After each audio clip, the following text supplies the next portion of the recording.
Hey, Verse Course Verse DL here. Just a reminder that we are at the end of year, and you know what that means. Do you have any questions for us? Do you have any comments for us? Let us know. We will put it in the finale. You'll get your name read off by a podcast that is listened to by thousands of people. Thousands. Write in, ask us some questions. Music, otherwise, we don't care. We'll answer them for you at the finale, coming out on December 30th, part 2, December 31st. What a perfect end of the year, right? Email contact@versechorusverse.com, or you can DM me at versechorusversepod on the old Instagram there. Thanks all. Good night and good luck.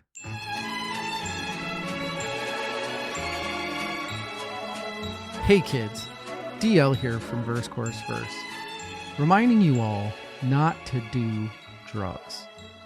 Unless A, it's alcohol, in which case it's legal if you're past 21, so whatever, do what the fuck you want. Also, marijuana. In a lot of states it's legal, so if it's legal, smoke them if you got them. Also, maybe you're injured and the doctor gives you pills. Do you see where I'm going with this? Drugs in America is just a very stupid thing. But I have been advised that at the beginning of this episode to say, hey kids, don't do drugs. So, ... hey kids, don't do drugs. Coming up on Verse Course Verse, kids, let's do some drugs.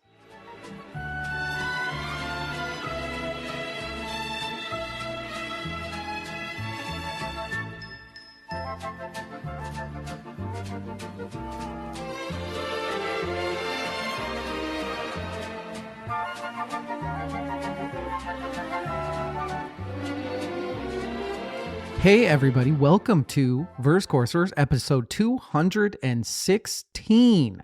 How's everybody doing out there? Are we doing great? I hope so. I hope you're well. I hope you enjoy a new type of episode. It's an end of year episode. I'm going to do it every year and I'm going to explain how in the best way that I can. But before we start, I'll just let you know that it's me. I'm by myself. I was the one that decided to do these episodes, nobody else. So any complaint can go directly to me. Yes, that's right. Anybody else affiliated with this podcast had nothing to do with this episode. It's all DL, David Liston. There you go. And also, when you do complain, you could just go to hell, basically. This is silly. I've had some back and forth on this episode with people. I'm lucky enough to be friends with a couple attorneys, one of which specifically deals in law that would pertain to something like this, some sort of entertainment something. How vague can I be? Who cares? But the bottom line is this person, who shall remain nameless, thank you very much, has helped me a lot on guiding me on how to stay out of trouble on this pod every now and then. And this episode being one of them, some very clear, silly, stupid rules that they helped me with. So thank you, random person I cannot say the name of. You know who you are. And you know, when there's lawyers involved, you're about to get into some really good shit. And I will explain what this is now. For those of you tuning in that, check out our promotions or whatever, you will know. But what this is this is me by myself doing an episode that I call Dare. I'm not going to get into why I call it that, but it's for hilarious reasons, I promise you.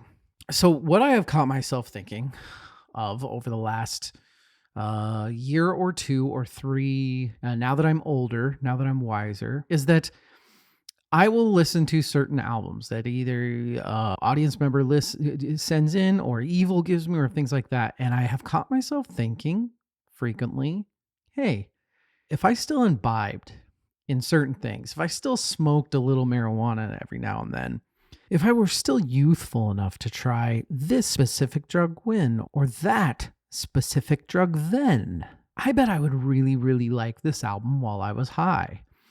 I want everybody to keep in mind first off that I live in Washington State. It is perfectly legal. Speaking to that, I am of an age where I have not been I shouldn't say that. I just haven't been a pot smoker for a long time. I don't even know. Are you supposed to call it pot anymore? I don't know. See what I mean? I haven't been for a really long time. And even then, back in the day, I didn't do it a lot. I was a hyper party guy. Sniff, sniff, wink, wink. JK. Pot was more to keep things a little bit low key. That was the opposite of what I wanted. So even back then, it wasn't for me. I just wanted to, get my feels and go to bed if I smoked pot. So it wasn't into it. Anyway, point being that now that I'm older in Washington, where again, perfectly legal to smoke a little pot, between you and me, it was recommended that I remind people of that frequently. It was really funny. I went into a pot store. It was probably the second one I've been in the last year. And the first time was to buy kind of a joke gift for a family member that turned into a not joke gift. That family member ended up using it to go to sleep for a while, loved it. So that was fun. But then me going into the store, which first off, it is insane to me how easy it is to buy pot now and how hard it is to buy pot now. And what I mean by that is there is this, for so long as a child, I was brought up that, pot was so evil. And the thought that you can literally just walk into a fucking store and it's all just sitting there and you can just, pick out what you want. It's like being at Fred Meyer. Like, well, I will take this and I will take this and I will pay for it. That concept, walking into a store and just buying it and not, feeling like I had to be in some back alley or a boy's bathroom in high school or something. Man, that is weird. That is really weird.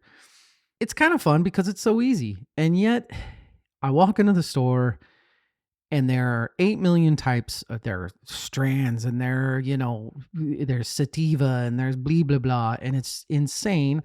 I have no idea what to fucking get. And you feel like an idiot because you're talking to these super cool, little fucking kids. They look like obviously they're all 21 or whatever, but they all look like teeny little kids. And I'm trying to explain to them what I wanted was, something for pain management, but also to get me high. I had just had a very, very simple procedure done, nothing at all health. It was elective procedure that I'd had done, but I wanted about a week's worth of pain management. I'm not a pill guy. I don't, I'll take like iBooze when I'm in the middle of like marathon training, which I haven't been for like 6 years.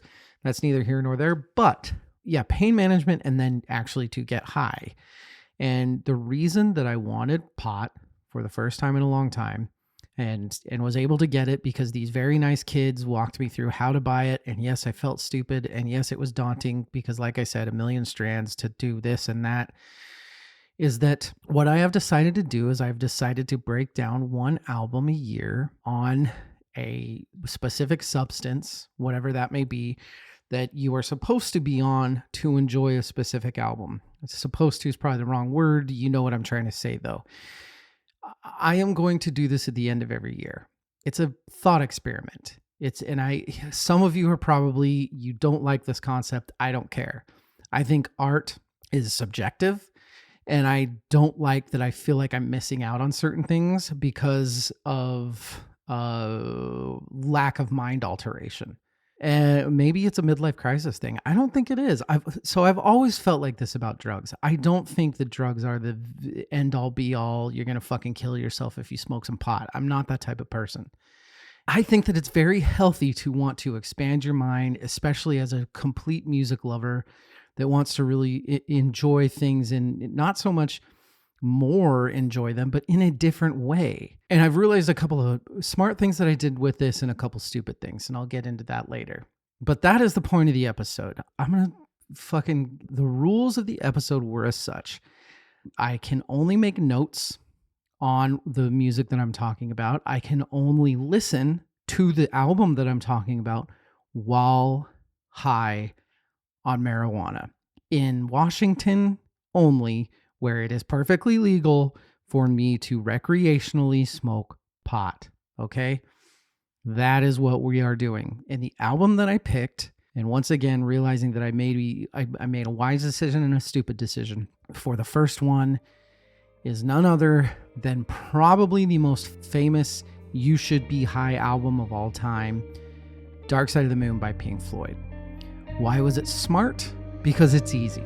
okay? Because I can talk about Dark Side of the Moon for an hour without a problem, high, sober, whatever. I've loved the album since I was a kid. I've loved the album. It's not one of those albums that, you listen to a lot because it was so popular back then. And then, no, I listen to Dark Side of the Moon, I'd say at least like once a year, maybe once every couple of years, but I know it like the back of my hand. It is an amazing album. It is an amazing band. There's a lot that we can talk about on it. The bad thing that I did, the reason that I should not have picked Dark Side of the Moon is because I've been through my drug and Pink Floyd phase. That was the one thing that I realized kind of halfway through when it was a little too late to turn back, is that I wasn't experiencing anything that I hadn't experienced before, but it was still exciting. It still did kind of open the mind a bit to look at music a little bit differently and appreciate it in different aspects. And that's what we're going to talk about. Okay. We're going to talk about DL legally smoking pot and listening to Dark Side of the Moon. It couldn't get any more 70s than tonight, ladies and gentlemen. With that, we got to get to the most important part of the night. What are we? It's not about drinking this time. I guess we will change it to, what did we intake?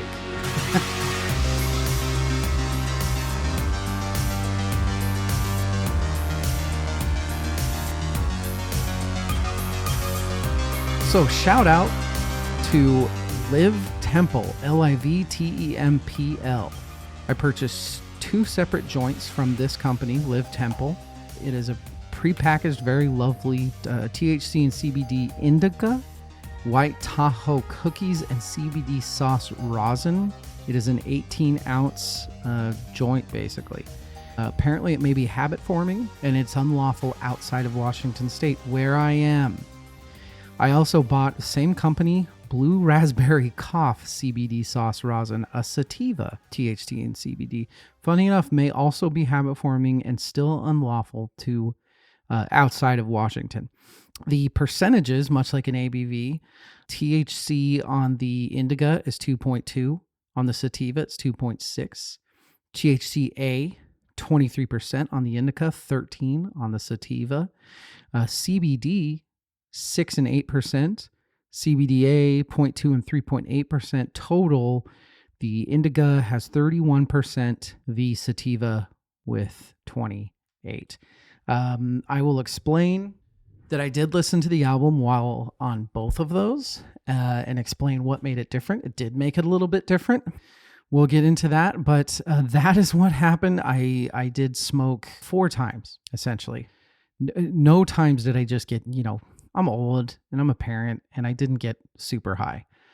But I listened to the album twice and then I made notes twice. So 4 times, and I will explain what was different about each one. As far as the rest of the pod, hope you're enjoying it. This is officially the beginning of our end of year episodes. We've got our Beatles, Quickfires, got Best of 2023. We've got 20 albums coming up on What Did We Miss This Year to talk about. And then we've got our finale. That's it. These are our end of the year episodes. Hope you enjoy them. If you go back and listen to the episode that we just did, I talk about a couple of indie bands in Some Blood Stories and Living in Shadows. Please go check those out. You will really enjoy them. And I guess we should move on to what's next. I feel like, should I smoke just a little bit while I'm doing it? I should, right? I do have some left. So that's what I'll do. Fuck it. Maybe this episode will suck. Maybe it'll be way better and I'll just have to become a pothead. It's not going to happen. Don't get your hopes up. We'll take a break. We will be back and we will talk about The Side of the Moon That Is Dark by the Floyd That Is Pink.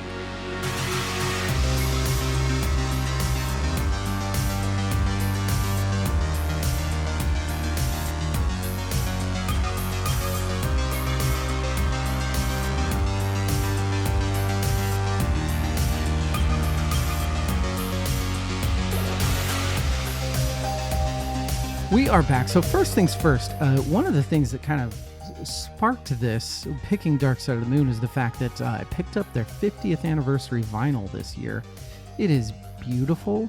It is a great, I very, very much advise you to pick it up if you're a vinyl head. It is a gorgeous, gorgeous sounding record. Unbelievable. That is, I don't know, it just felt like buying that album this year, plus the idea that I was going to do, I just kind of felt like I had to do this one. That's what I did. 1973's Dark Side of the Moon. Dark Side of the Moon was recorded, I think it was about 8 or 9 months in London. It is a Capitol label album, so you aren't going to be able to hear any of it here today. And it was produced by Pink Floyd. Okay, it was produced by, we all know him, we all love him, we all know Richard Wright, who does all the piano on the electric, a little bit of vocal. We all know Nick Mason on the drums. And then, of course, we know Roger Waters, bass and vocals, and David Gilmour, guitar and vocals. We know him. We love him. There was some additional musicianship on here. Dick Perry on the sax, Claire Torrey, Doris Troy, Leslie Duncan, Lisa Streikenberry St. John, Claire Torrey being the very famous additional musician who was doing the very, very passionate vocals on The Great Gig in the Sky. And then production, there was a bunch of names, but of course, to us, the one that sticks out, the one that we all know and love, the eye in the sky, Mr. Alan Parsons. This is really Alan Parsons getting his name out there and people realizing that the guy was a fucking brilliant, brilliant man. 1973 charts, hit number 2 in Australia, hit number 1 in Austria, Canada, Italy, and the US Billboard 200, and then some 3s and some 2s here and there. In Australia, it has gone 14 times platinum, which means 1,020,000 sold. So don't get too excited on that. In Canada, it has gone twice diamond. It has sold 2 million in Canada. And then, of course, the United States, this is what's crazy, is up to 1998, it was 15 times platinum. So 15 million. Okay. But in the United States, according to the Nielsen sales from 91 to 2008, it went another 8 times platinum. So 8,360,000 total worldwide, 45 million Dark Side of the Moon. But yeah, as far as numbers, it's insane. The album was number 1 the album was on the top 200 for, it was like 741 weeks. That's fucking crazy. So basically, like, it's listed in the Guinness Book of World Records for being on the charts longer than any other album in history. 591 consecutive weeks. That's 11 and a half years on the Billboard Top 200. Total of approximately 14 entire years, 741 weeks, all told in the top 200. That's 26 years. This album has been on, I'm sure it's hit a ton of, greatest albums of all time, according to Rolling Stone and all that stuff, but we don't need to get super into that because I don't care. So the first time that I sat down and I decided I was going to listen to this album and I was going to study and I was going to enjoy myself, it was with the sativa. It was with the, I guess, a little bit lower. I don't know. I don't know what any of this stuff means. I apologize to all of you marijuana connoisseurs, to all you pot sommeliers, I apologize that I don't know the shtick. I grew up in a time where you got a shitty pot with a bunch of seeds in the locker room and you were happy to do so. Here's the first thing I noticed, and I thought that it was just the way that I am, and it's my age now, and that's just how it is. I did what I did. I started listening to the album, and I realized that whether it was the type of high or what, that all I wanted to do is research facts about the album. That's all I wanted to do. I was enjoying the music. Yeah, it was great. But what I was really, really getting into is, the first thing that you really start reading about with The Dark Side of the Moon is Syd Barrett and what happened with Syd Barrett and Pink Floyd, which is really fascinating stuff. I started getting down the rabbit hole of the, Dark Side of the Rainbow. And those are the things that really stuck with me. So I think what I'll do at the start of this is I will talk about that, the more factual, the cool stories, the things like that. And then I will get into the actual music portion of what I think about Dark Side of the Moon. If it is kind of a perfect album, if it isn't, if there are flaws, what I think those flaws are, if I think that being high helped or hindered those flaws, which, to get out of the way right now, the people that don't like the whole drug along with Pink Floyd thing is Pink Floyd. Pink Floyd they haven't necessarily come out and just directly said, I hate it, but they, in many interviews, have gone on to say that they do not see their music as that. They are tired of being asked that, and it's very understandable. The bottom line is that when you have an album, at least pre-90s, pre Snoop Dogg, Sublime, that sort of generation. And then, of course, you've got Bob Marley and reggae. But other than that, when it comes to rock and you're talking about albums that you should be this to, it is mostly Pink Floyd is going to come up. And they don't like that. They wish that that was not a thing. But it is a thing. Sorry, Roger and David. So getting that out of the way now, if Pink Floyd were to ever listen to this, which LOL, they would not like what I'm doing. Oh well, Roger and David have a couple better things to do with their time. And speaking of Roger and David, pre-Roger and David, the dynamic duo, of course, we can't really talk about the Dark Side of the Moon without talking about Syd Barrett. Born as Roger Keith Barrett, died in 2006 at 60 years old, RIP, one of the founding members of Pink Floyd in 1965. He did end up leaving in 1968, which you think, 1968 he leaves, 1973 Dark Side of the Moon comes out. It's a little bit less of a transition than you think. So here's the thing about Pink Floyd that I don't, our generation maybe doesn't really sit down and realize is Dark Side of the Moon is actually a very transitional, it doesn't really represent Pink Floyd.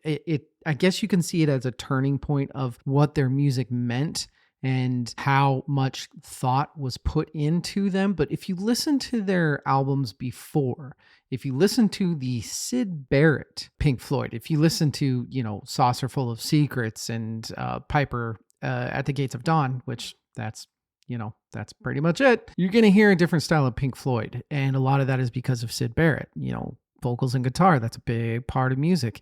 He was a big part of the band. Problem being is that at a certain point, he had what we would call health problems. I guess we can call mental health problems. If you ask the members of Pink Floyd, he became very erratic. He would not show up. A lot of things that would be akin to the different personalities and the problems that happen with musicians with mental problems, especially when they're taking drugs, which he was very heavy into psychedelics. He would, hey, Pink Floyd, here we go. He was starting to have hallucinations. He would, I don't want to speak too much to that, but you get my drift. The way that he left Pink Floyd was one of the, if you were to take a class on how not to break up with somebody, it would be the Syd Barrett thing. Now, I don't really necessarily think that it's Pink Floyd's fault. When they asked David Gilmour to join as the second guitarist and he was just, David Gilmour was David Gilmour, everybody was blown away. He was initially invited to cover for Syd Barrett for some shows because he was having these issues. And when Barrett came back on, they didn't get rid of David Gilmour because David Gilmour is David Gilmour. But Barrett did not like it. Barrett would be at the shows and he would just kind of be like wandering around stage and he would play and then he would not play and he would just kind of go into these weird trance style things. And it got to the point where they would have gigs and they just wouldn't even pick Syd Barrett up. It got to the point where, not kidding, talking about worst breakup of all time or whatever, I don't remember which bandmate it was, lived with them and would literally be like, I'm going out for a pack of smokes, and would go do a gig and come home. And one of the things that he had said is Syd Barrett would be in like the same position on the couch as when he left, with his cigarette just burned all the way down. Like he hadn't moved an inch since he had left. There were a lot of issues going on with him. And because of that, Pink Floyd kicked him out before Dark Side of the Moon. They really, really changed who they were. They really, really got into themselves. They got into the work, and Dark Side of the Moon became Dark Side of the Moon, which kind of changed music, as we all know. I'm sure that if you would ask Syd Barrett what he thinks about Dark Side of the Moon, he would think it's too commercial, it's too thought out. There were times where, they were talking about towards the end of breaking up, Syd Barrett would be at practice with them and playing, and he would bring in a whole new song and kind of be messing with them because Syd Barrett's new songs would be great, but they would eventually, through practicing them, the other members of the band would realize that he would keep changing the song.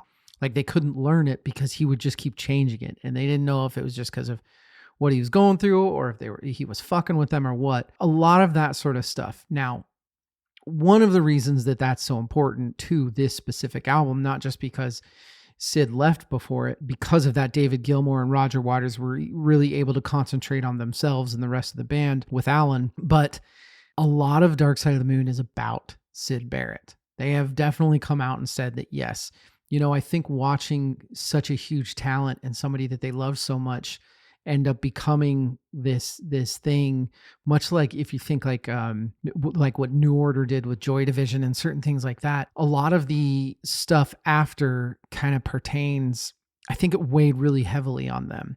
And a lot of Dark Side of the Moon is about Syd Barrett. The lunatic is on the grass, lunatic is in my head, see you on the dark side of the moon. There was no subtlety there. And they did admit, of course, that that's what was happening. Dark Side of the Moon has a lot to do with Syd Barrett, even though he wasn't part of it. Another thing that, besides talking about how Syd Barrett was a big part of this album, about how they don't like that drugs are a big part of this album, because again, like I say, although they were doing a ton of drugs in their early years, they did not do it here. It was all work. They took this very seriously. David and Roger were both businesslike. The other thing that they have come out and said is not a thing is Dark Side of the Rainbow. Dark Side of the Rainbow, of course, being the lore that there is a certain part of Wizard of Oz that if you cue it up along with the Lion Roars, the MGM Lion, Wizard of Oz, if you cue that up and start the album at the exact same time, the movie and the album go together. There are really, really weird idiosyncrasies, that lyrics that go exactly with what's happening on screen. There are transitions that, the music jumps at the same time that somebody does a thing.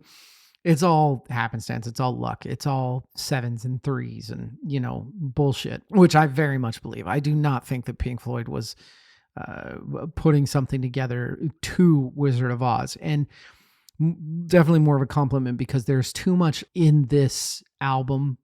It's too good. This album's too good for something like that. There would be too many parts. Look, I know that there's a lot of meandering in this album, hence the reason why it's so good with drugs. There's a lot of bullshitting in the nicest way possible. It's not a complaint. The bullshitting is amazing, but there is a lot of going around circumventing standard verse, chorus, verse trademark. I don't think, where I get that you could listen to that and be like, oh, they're totally like, this is a movie soundtrack type of thing. I just don't see it. There are too many songs. There's too much. You can't have songs like Money and songs like Dark Side of the Moon if you're doing something like that. It's still interesting though. It all came from, I don't want to say it all came from, but in 1995, there was this published article by Charles Savage that suggested that it happened, and that all this synchronicity would happen. People always point to the part in the Great Gig in the Sky and that happens during the tornado. Oh, and the fading heartbeat. Oh, it was amazing. It's really not that amazing. But David Gilmour's denied it. Roger Waters denied it. Alan Parsons denied it. I don't know if it was smart. I don't know if it's dumb. What I did not do is I did not do it here. I do think there was a part of me that was like, what you should do for this is you should smoke some grass, as they said in the 60s. Watch the brilliant 1930s film Wizard of Oz, which, by the way, is one of my favorite movies of all time. I understand that maybe I'm in too new of a generation, too old. I don't know what I am to have that be one of my favorite movies of all time, but it totally is. The movie's brilliant. I absolutely love it. I was going to cue it up, but I don't know. There's something about it that doesn't feel right. If everybody's denied it and it's not a thing and they didn't really want their art to be that, even though, they don't want their art to be pot stuff either, but hey, I don't care. Like, don't do drugs and listen to our album. Well, don't make your album so do drugs and listenable, man. I did not do it. I apologize for that. I don't think you guys care. I don't think you guys wanted to hear me tell you, oh my God, that part when fucking Dorothy's clicking her heels and the drums go with the set. You don't care about that. You can go do it on your own time. You want to hear me talk about Syd Barrett and David Gilmour and what I like and hate about this album. That's a non-existent spoiler. There's nothing I don't. There's nothing I hate about this album. So we'll get that out of the way now. No worries there. I don't think a person that has a music podcast, I just don't see that happening. I don't see somebody that has a music podcast hating this album. There is a part of me that thinks it would be really fun if this band did kind of lean in to some of the shit. I wish they would. I wish they'd lean into the Wizard of Oz thing. I wish that they would They should have like toured with it and stuff. Just lean into that stuff, man. It'd be fun. But I don't know. I get the fun of the Wizard of Oz sort of stuff, and I get the fun of the. This isn't even their best drug album, man. This isn't the best album to listen to Pink Floyd when you're doing whatever you're doing. Not that you should ever do any of it. Is Wish You Were Here. Dark Side of the Moon's the easy one, but Wish You Were Here is the right answer. I mean, Pink Floyd fans, music fans, I'm right about that, aren't I? Yes, we all know I am. Anyway, Pink Floyd gets together in 1973. They decide that they're going to sit down. They're going to make an album. Roger Waters, of course, has all of the elements. He wants to make an album about everyday things that piss people off. Just everyday, normal, boring things, but in super eccentric ways. Money, time, the things that everybody does all the time, but in a way that's, I don't know, negative, positive. I feel like there's a lot of negativity in this album for as vibey as it is. Things in the world that make people mad. I think that's what he said. I do, and this speaks more to them. I think this was just a therapy session for them on Syd Barrett. Waters came up with the concepts for everything, but the band, this was a full band thing. I think that's one of the things that makes this album so great. Is I don't think that Roger Waters came in and said, hey, these are the songs, this is what we're doing. I think it was, these guys had been playing with each other for a long time. I think they kind of knew that they were really good up to the level of the writings of some of the Beach Boys and people like that, and decided that they really wanted to come out with something great. A lot of the aspects in this album, they had toyed around with a lot in their past. For those of us that weren't alive in 73, I'm sure most of you know this, but the themes, the things that are done in this album, the space, nothing had been done like this. And Pink Floyd, like I said, had been on the verge of it. They'd been doing a lot of, they called it psychedelic noodling, but nothing ever like this. No, nothing that was symphonically and synth-laden space and time, and essentially Dark Side of the Moon being two pieces of music, as you shouldn't say as you know. Dark Side of the Moon is two pieces of music. If you are a record collector, you know this, but this is not the day and age of record collections. This is the day and age of Spotify. So for those of you that may be a little young or have never collected records, Dark Side of the Moon, what you may not know, is basically two pieces of music. It's two parts of a symphony almost. You have side one and you have side two. Each side is one piece of music that is 5 tracks long. I hope. Yes, it is. God, I was tripping a little bit. But when I say that these were concepts that the band was toying with before with live, so much so that I believe every single song on this album was performed live. They wanted to make sure conceptually it would work. They did play this stuff live first. So it's crazy to think that there are people that could have heard the whole Dark Side of the Moon album in concert before they would have heard the album. In fact, if you go back and you look at the records of concerts that they played starting in like 72, 73, 74, and then parts of 75, they were playing this entire album all the way through at concerts, starting in 72. So before this album even came out, people heard it front to back live, which that just makes me really, really wish that I was born in the 70s.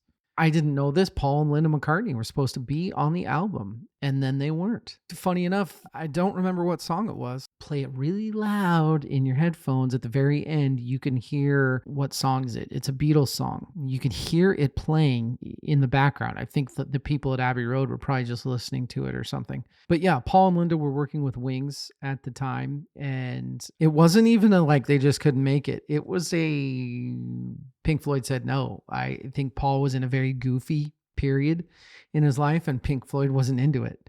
So they just didn't let it happen. Of course, the art, cool story on the art about how Storm Thorgerson, who had done a bunch of their art, he was a photographer, actually. He wasn't an album designer, nothing like that, just a photographer. I shouldn't say just. He did a lot of really good albums for them. And they wanted a design, He spent a while picking a bunch of them. He put out, I think they said 20, something like that, in a room. He set them up, and he had Pink Floyd, the members, come in one by one and pick one. Lore on the street is that each person picked the exact same one, like no question. I think that is by far the coolest. And it was the prism art that we all know and love. So very cool story there. Love the art story. And then, of course, there's the Claire Torrey stuff. Claire Torrey being the woman I talked about that did the singing in Great Gig in the Sky, was brought in as a vocalist, and they had no part for her. She walked in, they had no part. They said, just kind of wing it. She's like, what the fuck? And she did kind of the jazz scat thing. She just decided to make her voice an instrument as best she could. And she did what she did at Great Gig in the Sky. It's brilliant. So much so that she thought that she deserved a lot more than she got. She was, paid for being a vocalist on it. But she decided that she wanted writing credits. And I think it was in 2005, she won a lawsuit after she sued them for writing credits. And now she gets an extra little percentage for writing credits on Great Gig in the Sky. I don't know. How do we feel about that? I don't know. Does she deserve that? I don't know. As a songwriter, I'd say no, but I'm sure if I was a session artist, I would say yes. So I guess good on her is the bottom line. Anyway, that's enough about the facts. That's not why you're here, right? You're here to talk about the dark side of the moon and why it's so amazing. And that's what we're going to get into next. In the right headspace, if you know what I mean. We'll take a break. We'll be right back.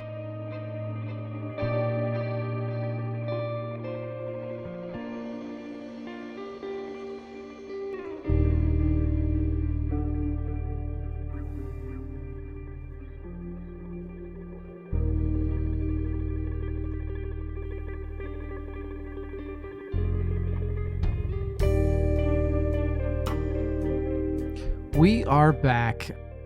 So now's the part of the story where I talk to you about the different style of marijuana that I took in and how that made me really appreciate and dive into the music. It did help. It did work. It did make me appreciate it. I still think that I should have picked something else, but man, at the same time, God damn, you guys, this album is so fucking good.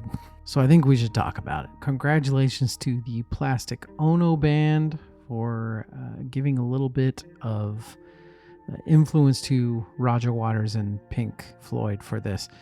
Let's talk about the music, okay? Let's get into it. Of course, side one, Speak to Me and Breathe being the start, which kind of the very first feel that you get. Of course, it's calm, it's numb, it's heroin-esque, I will say, but the feel and the sound is just like nothing else. And thanks to Pink Floyd and thanks to Alan Parsons, you don't really know what it is. You don't know if it's some sort of rock and roll or funk or synth wave before synth wave or what it is, but it's something.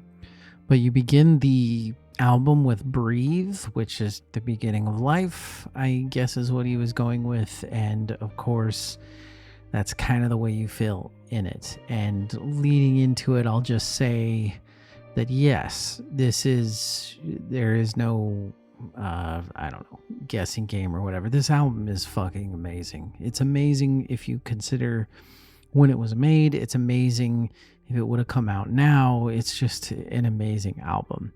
Breathe being a completely perfect beginning to an album, a quick start to an album leading into Time, which of course, gives you the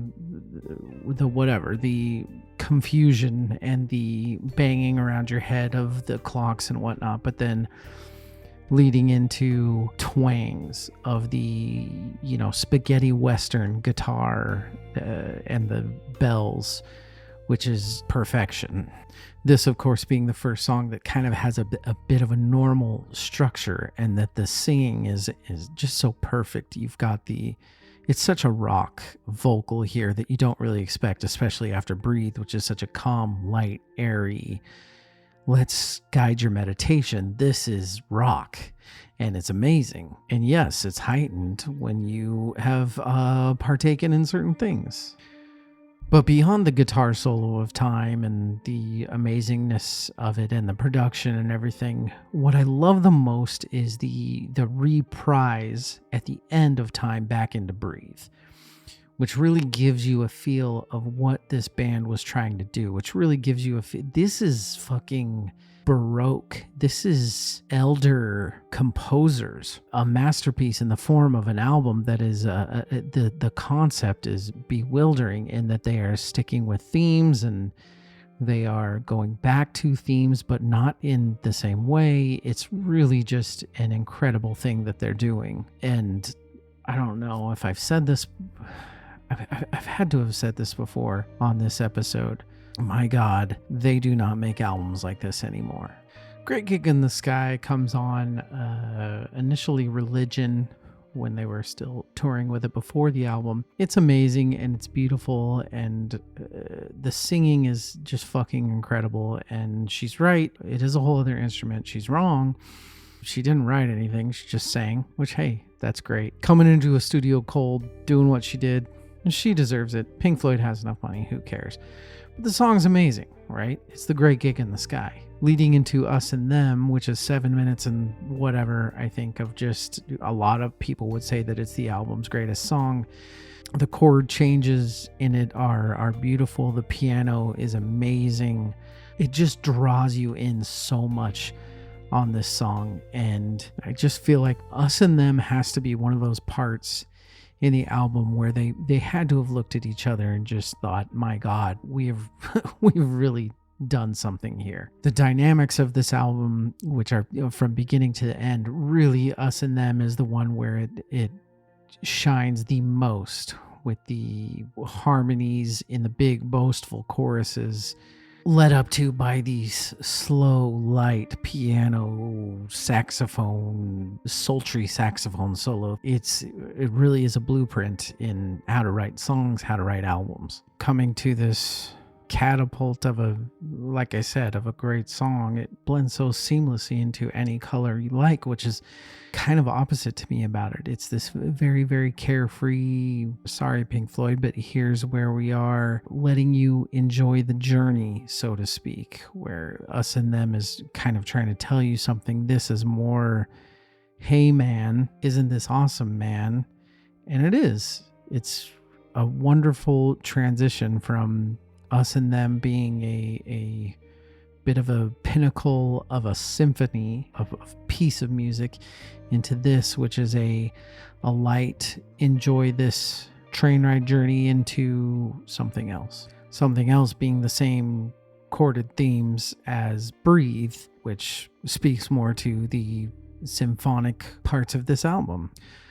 This, of course, leads us to Brain Damage, which to me is the pinnacle of the album, and not just because the title is sung in it, which who doesn't love that, but this is the demented, not necessarily dark, but definitely not light portion of the evening. This to me is the pinnacle of everything the album gets to. It's a perfect song. The lyrics are amazing, and to me, what I like to picture, whether it's right or wrong, is it's Roger Waters telling Syd Barrett that he'll see him on the dark side of the moon. The chords are fucking crazy. The builds into the verses are amazing. And it leads you into Eclipse, which is the perfect end to an album. And that is Dark Side of the Moon. That is the guided tour that you didn't need, but you wanted. And the reason I knew you wanted that is because you are like me, and there's nothing more fun than talking about a unbelievably amazing album and what is so unbelievably amazing about it. This album is so good, and I understand Pink Floyd's dislike for the whole drug thing, but it works, man. I'm telling you, it works.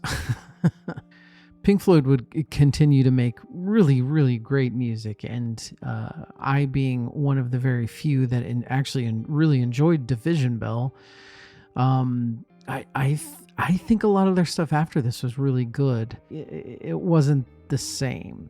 And where I don't know, I would be hard pressed to say that this wasn't their best album, especially considering that, look, I'm not going to rate it tonight, but I think we all know that Dark Side of the Moon is a 10 out of 10, right? It's got to be. There's no question, really, isn't there? But there are other Pink Floyd albums that I like more. So I guess that's not saying much. That's like, for me, I feel like I'm like the Beatles. Like, they don't have a lot of 10 out of 10 albums. It's not really that big of a deal. But the thing about Dark Side of the Moon is it was so good, so immediate. There was absolutely no, right when it came out, it was already popular. This isn't one of those albums where, in retrospect, when it became the 80s or the 90s or whatever, people are like, holy shit, Dark Side of the Moon. People knew immediately with this one. They knew fucking immediately. All the lore and the famous prism art that's famous that people have tattoos of, that my daughter had a fucking shirt of when she was like 3 years old. Dark Side of the Rainbow. It's all of this speaks to this album's, despite it being in fucking 73. And I honestly feel like if you asked a youth with a Pink Floyd shirt on to name one song on Dark Side of the Moon, they wouldn't be able to do it. But that speaks to Dark Side of the Moon's ferocity, its ginormous presence in music. People associate expanding drugs with pretty powerful music and stuff like this, which is I don't know what you want to call Dark Side of the Moon the founder of soundscape type. It's in the same realm to me as art that is, 2001 Space Odyssey, Blade Runner, things that really hand themselves to true art. The show Deadwood, wink. Dark Side of the Moon is not just a best album of all time. It should be hung in the fucking Louvre. And yet, to me, the craziest thing about this, and I don't know if this just says a lot about the generation before us or how far music has not come, but the fact that 741 consecutive weeks on the album chart for an album like this, for an album that we do a lot of new album coverage, and soundscapism and shoegaze is not typically popular. Now, granted, it's nothing compared. I'm not comparing that sort of thing to Dark Side of the Moon, but there is a part of me that wonders. There is a part of me that sits there and thinks, hey, if Dark Side of the Moon came out today and we did like a quick fire review on it, I bet one of us would hate it. I bet one of us would be like, fuck it.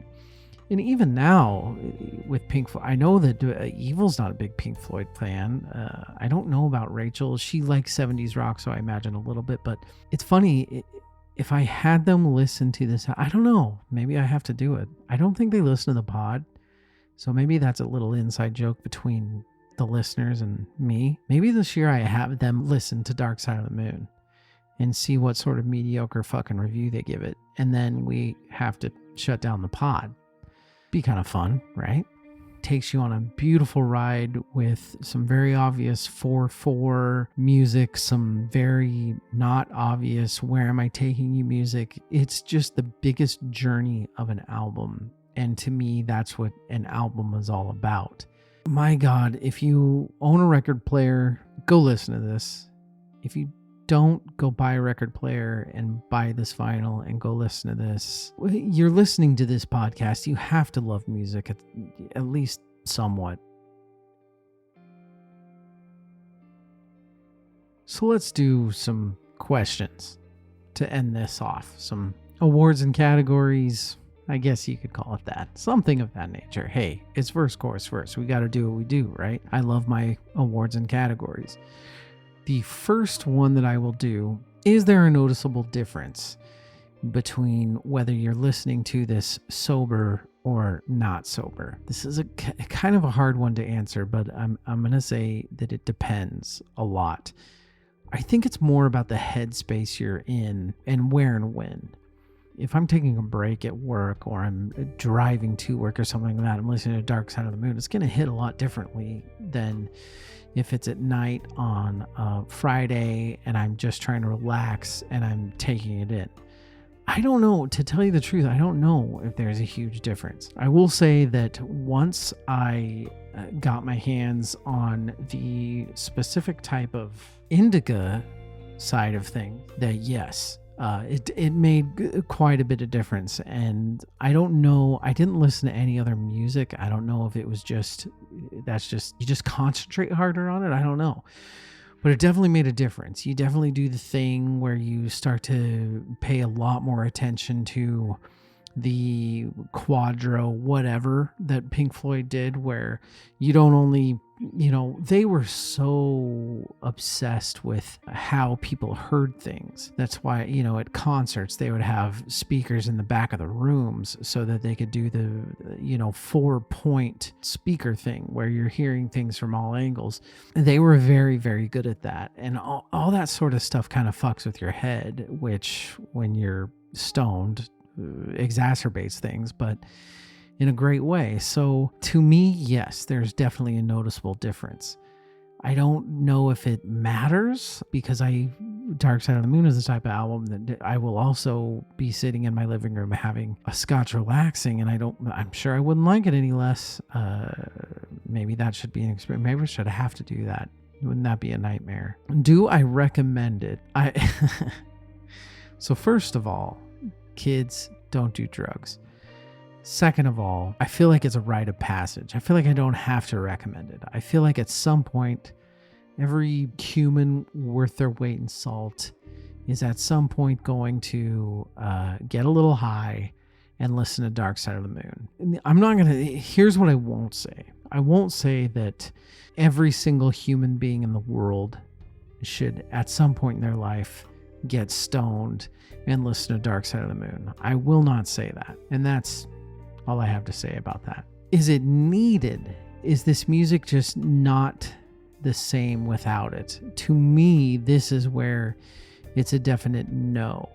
I think that's kind of obvious, right? I think we all feel that way. You go back and you listen to it, and it's not a masterpiece because everybody in the 70s was stoned, even though they were. It's been a masterpiece for, how many of you out there? I know that not every single person that listens to this smokes pot, but I bet, let's say 70% of the people that listen to this smoke pot. I bet you 90% of the people that listen to this have heard and love Dark Side of the Moon. So I'm going to say that it's not needed. It's definitely not needed for me. I could put this vinyl on any Friday and just want everybody to shut up, and I'd want to listen to it. That's it. All right, people, let's end this. Sober David is back. Yes, that's right. A lot of what you've been hearing has been not Sober David. I don't know if you knew this about me or not, because I've spoken about it a lot through this episode. That's the whole point of it, right? Is I was pretty stoned for most of it. You definitely got a calmer DL. So, hey, you're welcome, I guess, or you're not welcome. I don't know. But I wanted to cap this off sober and let you know how the Great Experiment went. I think this episode was fun. Maybe I'll do it next year with something else. I do think that I need to pick an album that we don't already know. I also, Pink Floyd Dark Side of the Moon, an album like this, in retrospect, is not something that you want to talk about by yourself. I want my friends here. I need Rachel and Evil to talk about this album with me. So maybe we'll go back and we'll do it again. Maybe I'll sneak a little bit of pot in their brownies at the finale and just bring up Dark Side of the Moon. And then call Rachel's government job and ask them to drug test her. It'll be a real funny joke. But no, I think, so here are my biggest takeaways. Sober DL's biggest takeaways. A, Dark Side of the Moon's still amazing. Even though I'm older and I'm boringer and the whole smoke pot and listen to an album is not what it used to be. It's still amazing. It's still fun. It's still magnificent. I think I overheard myself editing. I think I said perfect 17 times. So yeah. Number 2, these are the type of albums that are just not fun talking about by yourself. You need somebody else to talk about them with you. So Rachel and Evil will have you. And number 3, these are fun episodes. And I do find myself noticing little intricacies more than maybe I would. Not because I'm in a different mind frame, but because there are certain aspects of it that force me to concentrate a little more. I'm really good at sitting down and focusing on the music coming through my ears and not letting anything distract me. That's the biggest thing to me. It wasn't so much an alteration of mind as it was a aid for concentration. And one of the last things that I learned is pot is not the super... I've always been pretty anti-pot. It's not like I'm anti, I think maybe I fall into the old-fashioned men are supposed to drink, not smoke, pots for fucking hippies. I'm not really like that. I'm not at all. Yeah, I actually understand where marijuana is much healthier than alcohol in a lot of cases. And for the 70th time, which I was told to say it frequently, I am in Washington. It is legal, and I didn't drive around. It's so funny that I had to mention it so many times. There are certain things on Instagram that I can't post because of marijuana, even though A, it's legal here, and B, we talk about drinking all the time on this podcast. I post drinks on Instagram once a week with albums. Nobody gives a shit. When I say that I'm doing an episode that's based around getting high, it's, well, make sure that people know that you're in Washington, make sure that people know that it's legal, make sure that, did your work listen to it? Is your work going to be pissed off? Make sure that you something drug test, make sure that you don't drive, make sure... It's like, yeah, dude, we talk about alcohol. It's just very silly. And maybe I'm part of the problem. Maybe I need to become more of a Washingtonian and really get into the pot. I can't. And as Daniel Tosh once said, I'm not in the 7th grade and I have shit to do. But man, this is fun. And I look forward to doing this once a year. Hope you guys like talking about Pink Floyd. Good Lord, this album. Go read about it. I'm going to go find like a Dark Side of the Moon book and just read about the making of this album because it's amazing. VerseCourseVerse.com at VerseCourseVersePod. Evil Jimmy, our friend, is actually working on the VerseCourseVerse.com still. I know that we told you this a lot at the beginning of the year, but things happen. And if ever there was a protagonist, it's Evil Jimmy. But the website is up right now. It's basically just kind of a skeleton of one. But before the finale that will be out on video, he will have that up and running and it will look fancy schmancy for you. So VerseCourseVerse.com is a thing again at VerseCourseVersePod. Join us next week, going back to the past again, this time with Rachel to talk about albums, which is how it should be. We are talking about the Beatles and we are up to 1965. How exciting is that? Rubber Soul? Anybody? Help? Man, go rewatch Help before you listen next week because good Lord, that's an interesting one. Thanks everybody for listening. Hope everybody's safe. Enjoy your Live Temple.